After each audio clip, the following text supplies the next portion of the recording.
Alright, over the next several videos, what I'll be doing is I'm going to be taking a deep dive into the pillars 2 and 3, nutrition and training. So this week I'll probably start off with going over the different types of splits that you can do. So I'm going to be going over kind of coming from like a lifting approach. So I mean, I'm big on like if you need finding a activity that can get you up and active pretty much every day.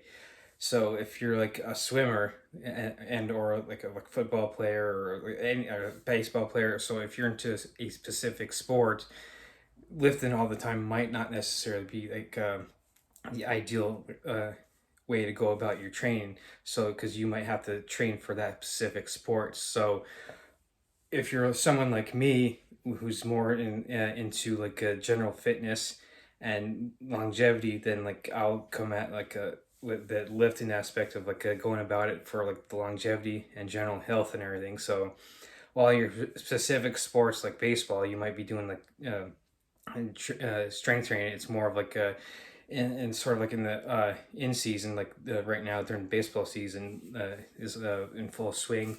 You might be doing stuff to kind of like maintain your strength and not necessarily going for like a powerlifting or maybe a bodybuilding type split where you're going for pure strength or like a specific physique. So like with the different types of splits and everything, especially when it comes to general health and longevity, you might want to. There's several different ones to try. So like if you're brand new into lifting, what you might want to do is start off with like what's known as a full body split, and that what do does is it targets your shoulders, your arms, your chest, your back, and of course your legs. So it targets everything in that specific day that you're doing a lifting session. So for instance, like there are things called compound movements that like activate certain like multiple joints. So like a bench press, like when you're pressing, you're activating your shoulders and your elbows. And so the same thing like when you're doing that's the bench press, and when you're doing a row, you're also activating your shoulders and elbows. And the same thing when you're doing like a vertical pulls and push, like when you're doing a pull up, you're activating your shoulders and elbows. And like when you're doing like a military press, you're still doing like the shoulders and elbows. And it's the same thing like when like things like squats and deadlifts, like you're activating multiple joints. With the squat, when you sit there and you have the barbell on your back and you're sitting there squatting down, you're activating your hips and your knees. And the same thing like with your deadlift, when you're picking which is picking something up off the floor, you're pretty much starting with your knees and you're driving up with them, and then you're hinging at the hips. So that's what a compound movement is that like it's a multiple joint movement. So those are pretty much like the foundation of like most lifting programs. And you get isolation exercises that are like a more single joint. So for instance, like you take like a dumbbell and you raise it up over your head, and that's like a single joint exercise or an isolation, because you're only pretty much using your elbows. And the same thing like with a bicep curl, you're only really activating from the elbow joint.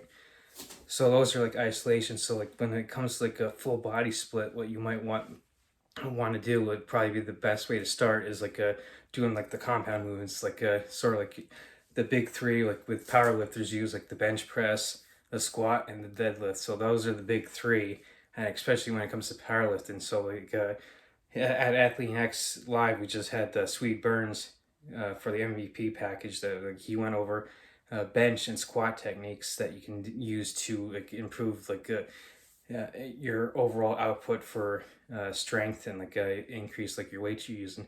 So, but when you're coming with like a full body split when you're first starting out, that's the best way to start if you're brand new, because if you're doing like other splits, the uh, biggest ones that are is like the bro split, where you're doing one thing each day of the week. So like Mondays, for instance, at International Chest Day. So like Monday you'd sit there and you just would blast your chest.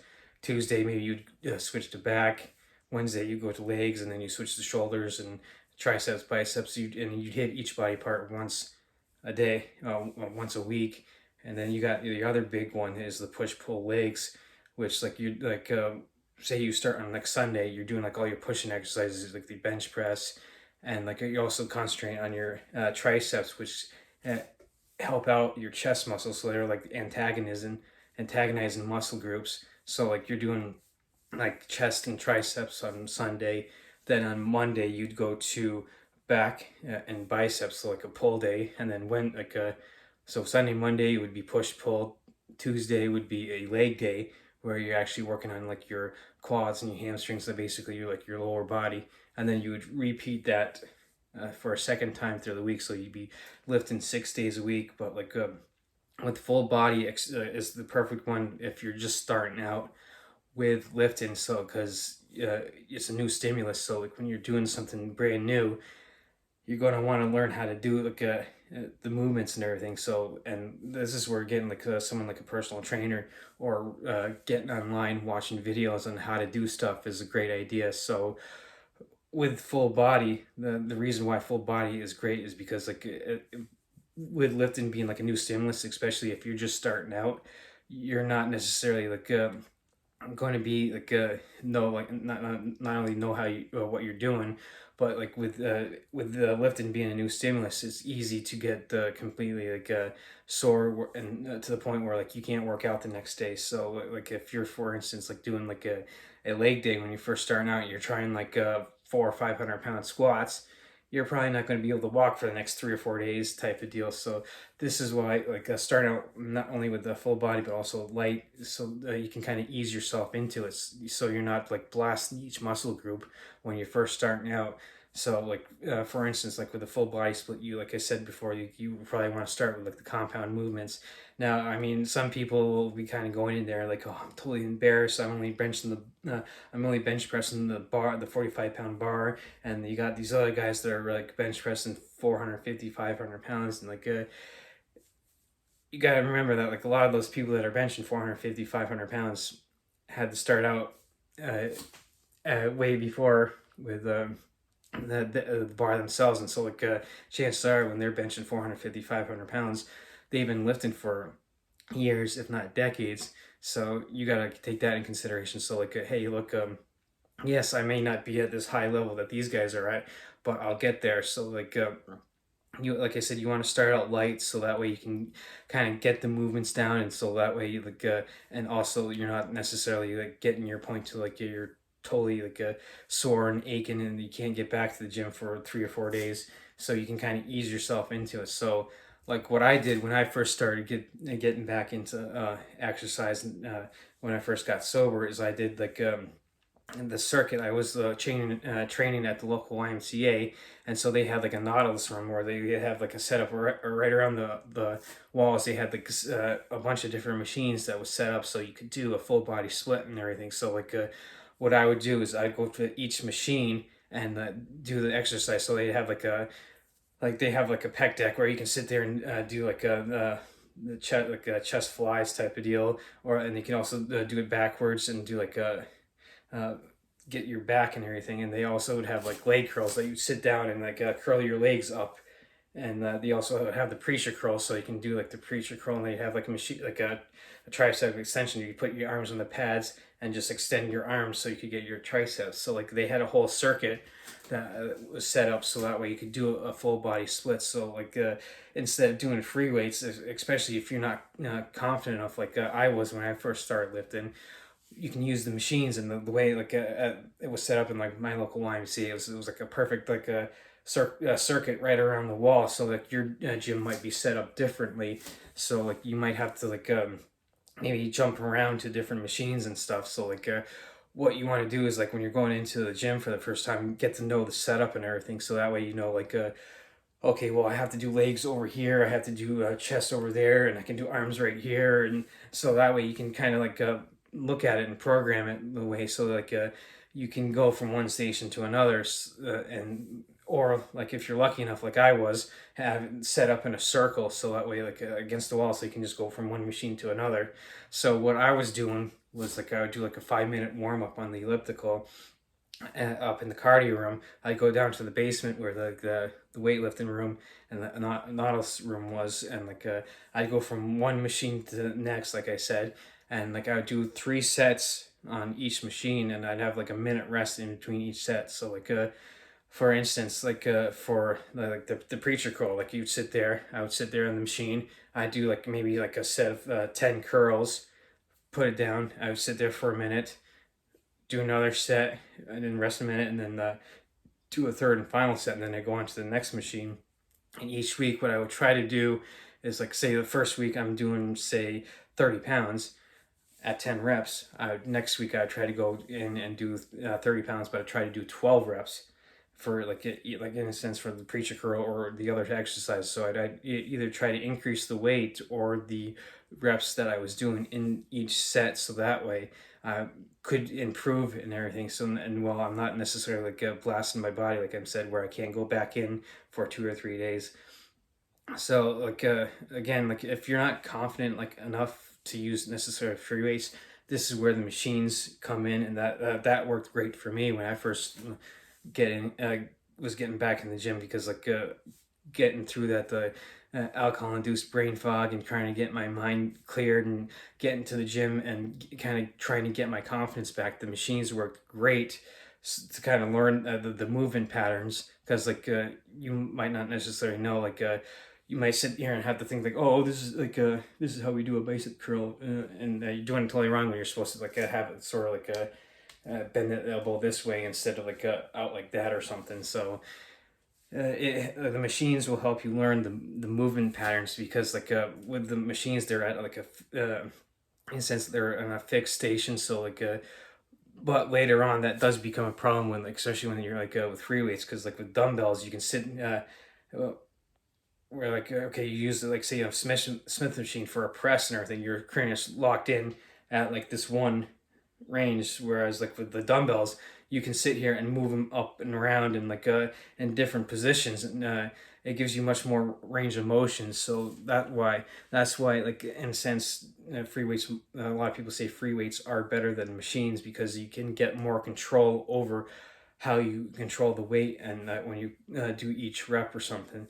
But like I said, like machines are great for starting out. So like and it worked great for me. So like going through this stuff over the next several videos, like I'm going to be doing a lot of stuff that has worked for me in the past, and it continues to work for me. So like of course a lot of what I'll be going over is anecdotal evidence, which is of course like when you look at the pyramid of evidence, anecdotal evidence is pretty much the bottom, and like at the top would be like your meta-analysis, which tend to look at several different studies that have like been done to kind of piece together all their information. So what you need to do is like with stuff that I go over, kind of like, okay, this is what he's talking about. Let me get into like maybe other videos, or like get into the research, or like people like Dr. Brad Schoenfeld do, is they get actually take studies, and they're in the like someone like him is in the front lines kind of doing the actual research, so you can get into stuff like him.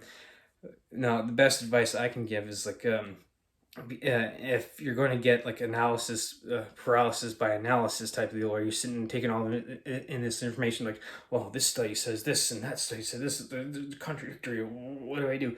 Just start, like, okay, well, this is what this one is saying, let me start and try this. It's not working. Okay, after 2 or 3 weeks of like say doing like the full body split that I've been talking about, you go over to this study and like, okay, well, this one's not necessarily working for me, so let me try this approach.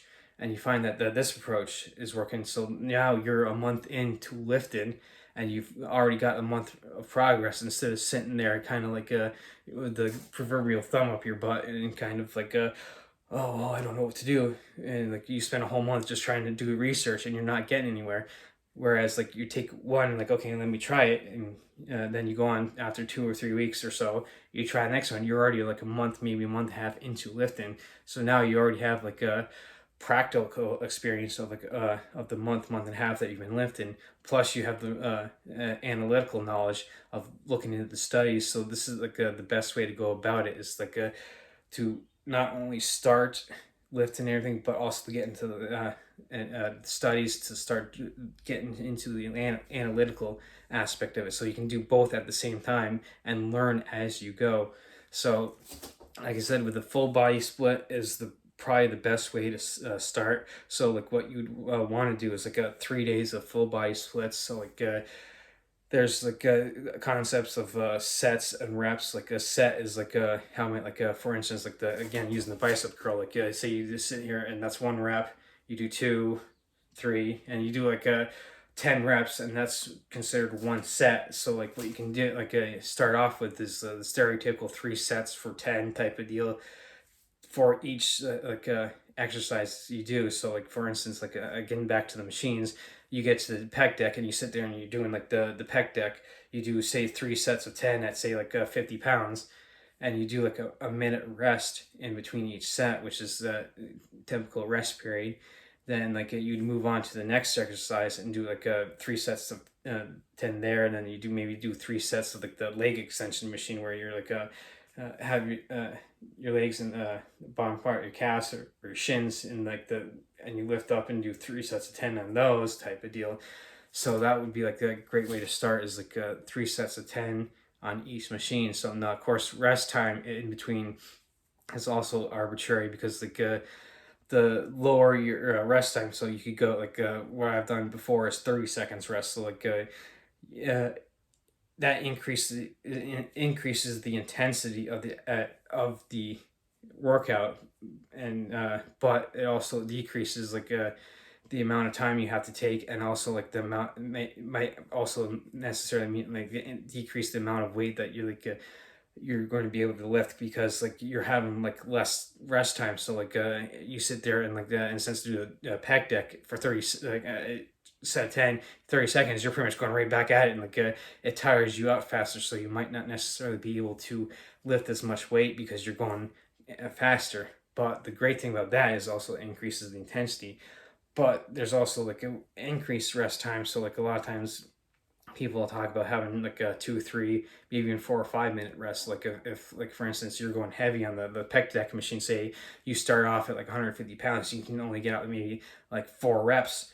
You might want to increase your rest time to that 2 or 3 minutes, so that way you have time to like get your blood and more oxygen to your muscles, so that way you are able to recover to be able to do the next 3 or 4. So like it's another thing that you have to play around with is the rest time as well.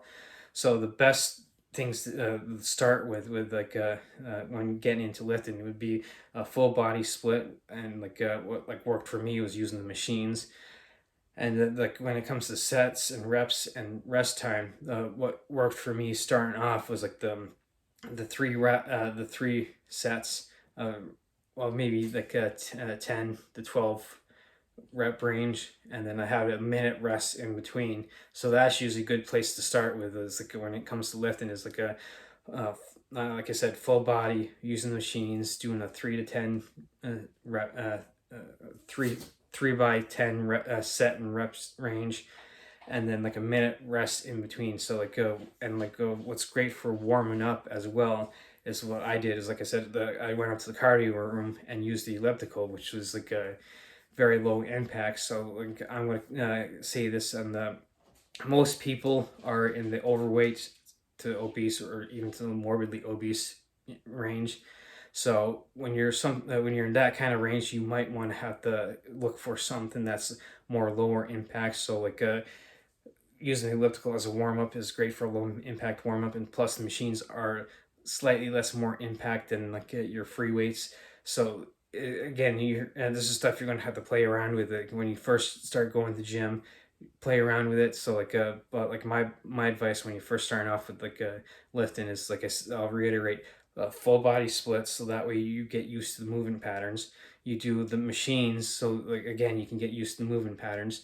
You do a 3 set and maybe 10 rep range to start with, and see you can kind of play around with that. And then like you do it three times a week, so like you could do it like a Monday, Wednesday, Friday, and then like a Tuesday and Thursday you do like maybe light cardio. You get onto elliptical, and like maybe do a half an hour of like just kind of like sitting there on the elliptical, going at a sit, not like a marathon pace where you're sitting there and going blasting, but like at a steady pace, like okay, like where you can have like a conversation like this, but just high enough where you're starting to get your heart rate up and burning calories at a good rate. So you could do like a 5 day a week split, where you're like a Monday, Wednesday, Friday, you're doing your strength training. Tuesday, Thursday, you're doing cardio. So, and then like the weekend, you can use as like recovery days. So like This is where something like to still stay active. Those days you can still do yoga, so you're still getting something in, but you're also recovering from the 5 days a week that you were doing.